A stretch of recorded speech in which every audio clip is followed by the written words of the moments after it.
दाता सकल दुख खीसम, नमो मुक्त जीवन पारख पद यधीसम। बंदम गुरु कबीर के चरण कमल सिरनाय, जासु ज्ञान रवि कर निकर, भ्रमतम दे तो नसाय। कबीर साहिब पूरण काशी निरनय सोय, राम स्वरूप पारखी गुरु, वंदनीय मम होय, वंदनीय मम होय। बोले श्री सद्गुरु देव की।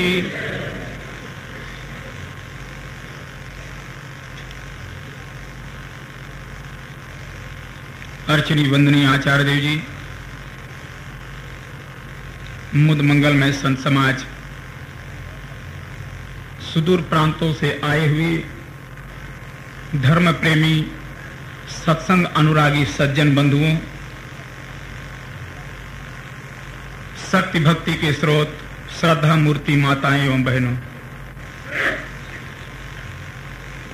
गुरुजनों की आज्ञा हुई है। आज्ञा पालनार्थ विश्व वंदनीय सदगुरु श्री कबीर साहब जी के मौलिक रचना सदग्रंथ बीजक रामायणी प्रकरण के एक चौपाई के माध्यम से मैं कुछ विचार रखने का प्रयास करूंगा। सदगुरु ने कहा है, बहुत दुख दुख दुख की खानी, तब बची हो जब राम ही जानी।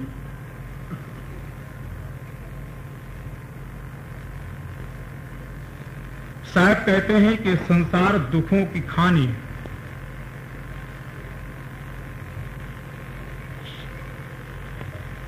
शरीर को धारण करके कोई भी प्राणी सुखी नहीं हुआ है। साहब ने अपने शब्दों में कहा है कि तन धरि सुखिया कोई न देखा, जो देखा सो दुखिया। उदय अस्त की बात कहत हूं, सबका किया विवेका। साहब कहते हैं कि मैंने उदयाचल से अस्ताचल तक, अर्थात पृथ्वी तल के समस्त प्राणी को विवेक करके मैंने देखा कि देह को धारण करके कोई सुखी नहीं हुआ है। ये शरीर की परतंत्रता सबको भोगनी पड़ी है। इसमें सदगुरु कबीर साहब 3 बार दुख शब्द का प्रयोग किए हैं। साहब जी के कहने का ढंग भी बड़ा विलक्षण है। बहुत दुख दुख दुख की खानी, केवल दुख की खानी कह देने से भी हो जाता है। ये शरीर दुखों का घर है, संसार दुखों का घर है। लेकिन बहुत दुख दुख दुख की खानी, ऐसा कहने से एक भाव और भी उभर करके सामने आता है कि ये जो 3 खानियां हैं वो केवल दुखों की ही खानी है, अर्थात भोग भूमिका है।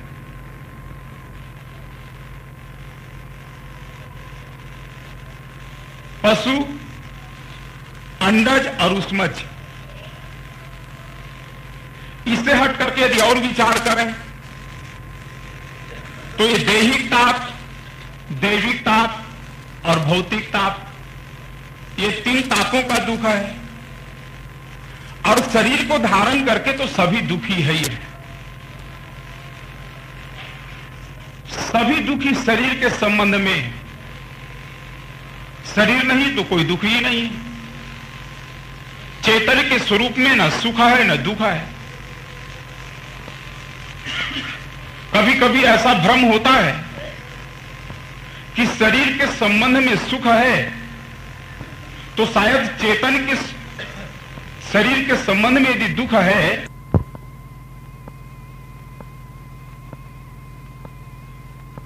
भी सुख नहीं है। सुख और दुख,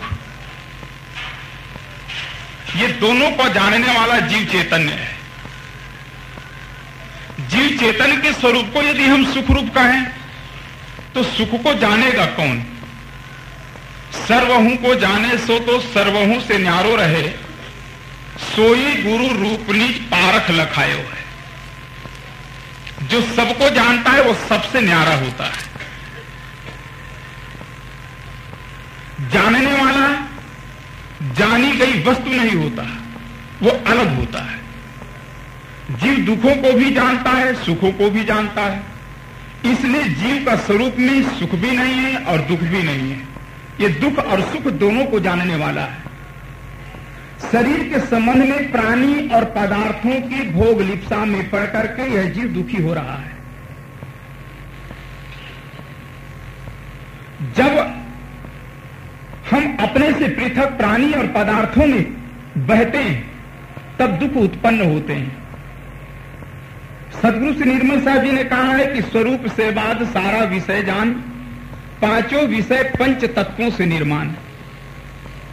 स्वरूप से पृथक जितने हैं ये सब विषय हैं, और जितने विषय हैं ये सब दुख रूप हैं, अंत में दुख देने वाले हैं।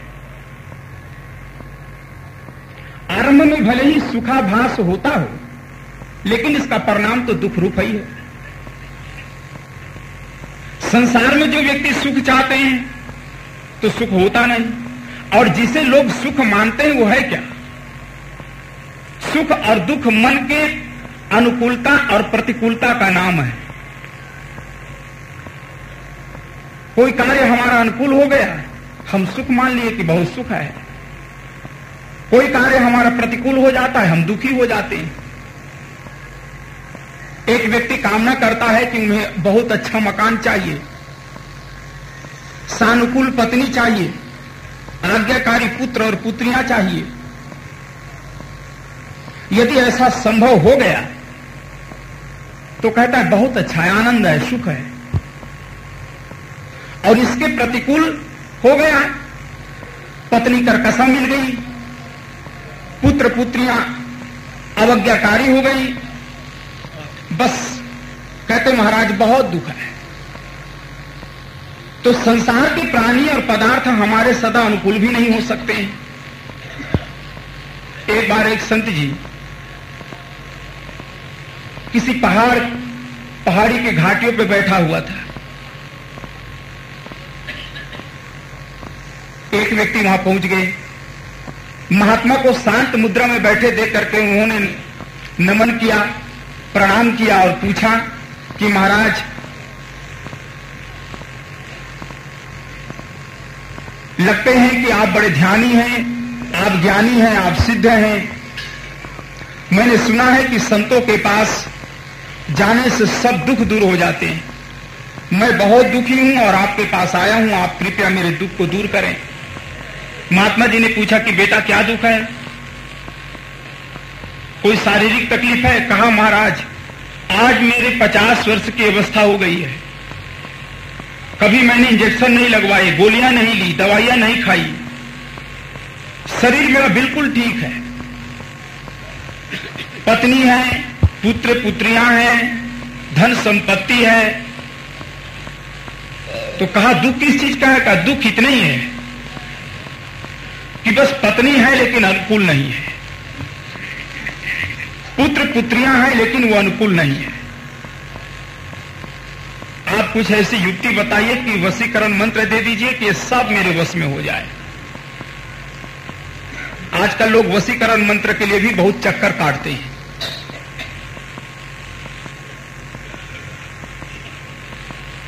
अभी उनके समस्या का समाधान हुआ ही नहीं था। एक दूसरा व्यक्ति पहुंचा, उन्होंने कहा महाराज हमारे भी दुख दूर कीजिए। महात्मा जी ने कहा बेटा तुम्हें क्या दुख है? कहा बस एक ही दुख है, मेरा शरीर नहीं ठीक रहता है, पत्नी आज्ञाकारिणी है, घर में लड़के बच्चे भी बिल्कुल ठीक हैं, धन संपत्ति की कोई कमी नहीं है, लेकिन शरीर ठीक नहीं है। इधर हाई ब्लड प्रेशर हो गया है, डायबिटीज भी हो गई है और बहुत सारी बीमारियां एक साथ घर कर गई है। न मैं नमक खा सकता हूं, न शक्कर खा सकता हूं। घर के लोग खाते हैं और मैं देख देख के परेशान रहता हूं। सुना है महाराज संतों के पास ऐसी कोई भभूति होती है कि भभूत दे देते हैं, सब रोग दूर हो जाता है। आप दया करके कोई ऐसी भभूत दे दे कि मेरा रोग दूर हो जाए। अभी इनकी भी दुखड़ा पूरा सुन नहीं पाया था संत जी ने कि तीसरा व्यक्ति आ गए। उन्होंने कहा महाराज हमारे भी दुख दूर कीजिए। कहा बेटा तुम्हें क्या दुख है, तुम्हारा भी शरीर ठीक नहीं है? कहा नहीं महाराज शरीर तो बिल्कुल ठीक है। तो कहा परिवार? का परिवार भी बिल्कुल ठीक है। फिर तुम्हें किस बात के दुख? कहा हमारे पास धन नहीं है। धन है, परिवार अच्छा है, शरीर ही अच्छा नहीं है। शरीर ठीक है, परिवार ठीक है, धन नहीं है। कुछ न कुछ प्रतिकूलता आदमी के जीवन में रहती है और इसी को आदमी दुख मानता है। संसार के सभी प्राणी और पदार्थ कभी हमारे अनुकूल हो भी नहीं सकते, इसलिए दुख तो बने ही रहेंगे। जो व्यक्ति स्वयं से पृथक हट करके संसार के प्राणी और पदार्थों में सुख ढूंढना चाहता है वो महान भूल में है। सुख नहीं मिलेगा क्योंकि दिशा ही गलत हो गई है। जहां सुख है ही नहीं वहां हम सुख खोज रहे हैं। मुझे एक कहानी याद आती है। एक संत जी थे और संत जी के पास एक डमरू था। सन्यासी बाबा डमरू रखते थे, साथ में शिव उपासक शरीर में भभूत लगाते, सुबह डमरू बजाते, कुछ 2-4 सत्संगी इकट्ठे हो जाते। सत्संगी का मतलब ज्ञान चर्चा करने वाले नहीं, गांजा पीने वाले, चिलम चढ़ाने वाले, जो शंकर जी के प्रसाद मानते। आपस में जब ये पीते हैं, दम लगाते हैं तो कहते हैं सत्संग कर रहे हैं। दुर्भाग्य है कि दुर्व्यसन विलास आदि को भी कथित साधु संतों ने भगवान के नाम लेकर के इसको उनकी बूटी, उनका प्रसाद कर करके पीना शुरू किया और खुद पी। कोई बात नहीं, समाज के लोगों को भी गुमराह कर डाला है। डमरू सोने का था। एक चोर निकला, चोर ने देखा कि यार डमरू तो बड़े काम की है, सोने की डमरू है, एक बार इसको चुरा लूं तो वर्षों का काम चलेगा, बेच करके साल भर तो चल ही जाएगा। लेकिन अब महात्मा जी के डमरू चोरी कैसे करें? तो महात्मा जी का चेला बन गया। महात्मा जी के शरण में गया, कहा महाराज मुझे अपने शरण में ले लीजिए, अपना सुधार करना चाहता हूं। महात्मा जी ने उसे साधु वेश दे दिया और अपने पास रख लिया। रोज सेवा करते, दिन भर चिलम भर भर के पिलाते महात्मा जी को। शाम को 8-9 बजे नींद लग जाती, सो जाते थे। महात्मा बाद में सोते। जब महात्मा जी की नींद लग जाती तो उनके थैली को टटोलते थे, देखते थे कि शायद डमरू कहां रखा है, लेकिन डमरू मिलता ही नहीं था। अब महात्मा जी चालाक थे, महात्मा जी जानते कि ये चेला मेरा नहीं है, ये चेला तो डमरू का है। महात्मा जी उस डमरू को चोर के थैली में रख करके तब सोते थे। और कोई भी चोर अपने थैली को खोजता नहीं है। चोर परेशान हो गया। 2-3 महीने बीत गए लेकिन डमरू हाथ ना लगा। अंतिम में एक दिन हार करके महात्मा जी के पास गए और कहा महाराज क्षमा कीजिएगा, अब मैं ज्यादा दिन तक धैर्य नहीं रख सकता हूं। असलियत में आपको बता दूं कि मैं आपके सेवा के लिए साधु वेश नहीं पहना हूं, मैं तो आपके डमरू के लिए साधु वेश पहना था, लेकिन ये डमरू मेरे हाथ नहीं लगते। अब मुझे करना तो कुछ नहीं है, लेकिन आप कृपया इतने बताइए कि डमरू रखते कहां हैं? महात्मा ने कहा कि डमरू मैं आपके थैला में रख दिया करता था। माथा ठोक लिया चोर ने कि परेशान हो गया। 2-3 महीने बीत गए, रोज मेरे ही थैली में डमरू रहता था और मैं ढूंढता रहा महात्मा जी के थैली में। बस यही भूल हमसे भी होती है कि सुख हम संसार में ढूंढते हैं, प्राणियों में ढूंढते हैं, पदार्थों में ढूंढते हैं, इंद्रियों के भोग में ढूंढते हैं, और सुख वहां नहीं है। जब मन विषयों से मुड़ करके अपने आप में लौटता है, और यही निर्विषय हो जाने, जो मन की पवित्रता का सुख है, यही सबसे बड़ा सुख है। इंद्रियों के भोगों से जो सुखाभास होता है वह केवल शरीर की क्षीणता है, मन की मलिनता है, अंत में तो महादुख है। कबीर साहब ने कहा, अल्प सुख दुख आदि बनता। इसलिए शरीर दुख रूप है, संसार दुख रूप है। महात्मा बुद्ध से किन्हीं ने पूछा कि संसार में सत्य क्या है? महात्मा बुद्ध ने कहा कि दुख ही सत्य है। उन्होंने 4 आर्य सत्य कहा है। 4 सत्यों में से पहला सत्य है दुख। दूसरा सत्य उन्होंने कहा दुखों का कारण, तीसरा है उसका निवारण, और चौथा है निर्वाण। ये 4 सत्य उन्होंने कहा है। भारत में 2 महापुरुष हुए, एक महात्मा बुद्ध भी हुए और दूसरा शंकराचार्य हुए। शंकराचार्य से किन्हीं ने पूछा सत्य कहा? का आनंद ही सत्य है, ब्रह्म सत्य है, और ब्रह्म का स्वरूप ही आनंद है, सच्चिदानंद। ये सच्चिदानंद ब्रह्म का स्वरूप, इसलिए आनंद ही सत्य है, संसार में दुख है ही नहीं। बुद्ध ने कहा कि नहीं, संसार में आनंद है ही नहीं, सब दुख ही दुख है। दोनों ने एक दूसरे की बिल्कुल विरोधी बातें की। महात्मा बुद्ध के विचारों में कुछ संगति दिखाई देती है। दार्शनिक ढंग से जिस प्रकार से आनंद को सत्य मान करके आनंद की परिभाषा शंकराचार्य जी ने दी है, उसमें कुछ दोष दिखाई देता है, विवेक संगत नहीं लगता है। क्यों नहीं लगता है? ब्रह्म यदि ब्रह्म का स्वरूप ही आनंद है और आनंद ब्रह्म से ही जगत की उत्पत्ति हुई है, तो जो गुण कारण में होते हैं वही गुण कार्य में भी आते हैं। ब्रह्म में आनंद है, ब्रह्म का स्वरूप आनंद है, तो ब्रह्म से जो जगत की उत्पत्ति हुई है वो दुख रूप क्यों हो गया? शिव काशी कैसी भई तुम्हारी, अजहू हो शिव लेहु विचारी। है ब्रह्म ज्ञानी हो, ये तुम्हारे ब्रह्म ज्ञान कैसा है? अब तो विचार करो। ब्रह्म का स्वरूप सत्य है और जगत असत है।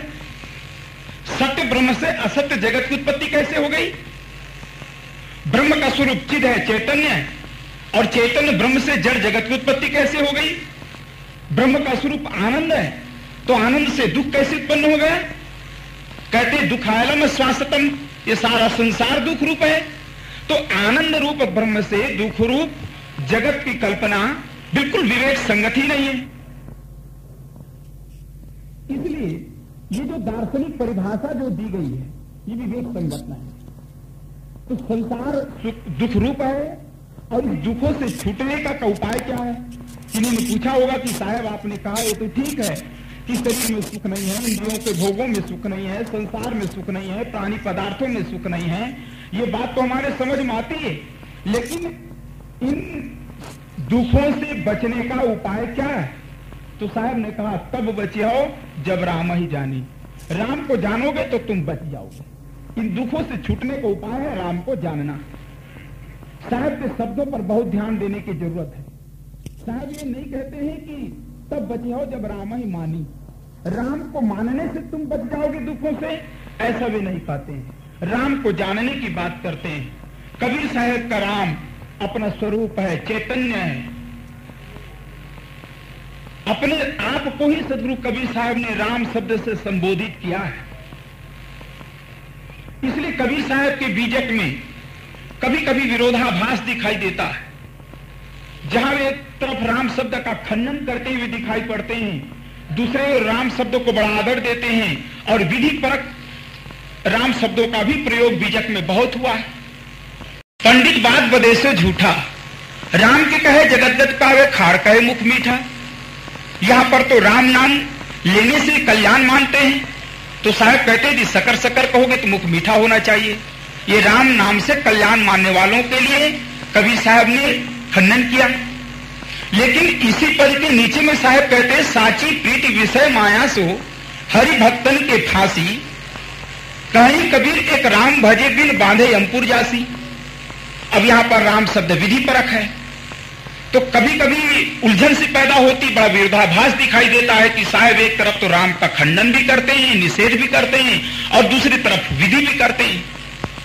तो जहां पर राम का निषेध किया है वो कल्पित परमात्मा जिन्होंने माना, कोई रमे तिरमह व्यापक राम मान लिया, व्यापक आत्मा को जिन्होंने राम माना, या दशरथ पुत्र को जिन्होंने राम माना, अपने से पृथक जिन्होंने भी राम माना, उस राम का कबीर साहब ने निषेध किया है और अपने स्वरूप के लिए राम शब्द से संबोधित करके उसको जानने की बात उन्होंने कही है, मानने की बात नहीं कही है।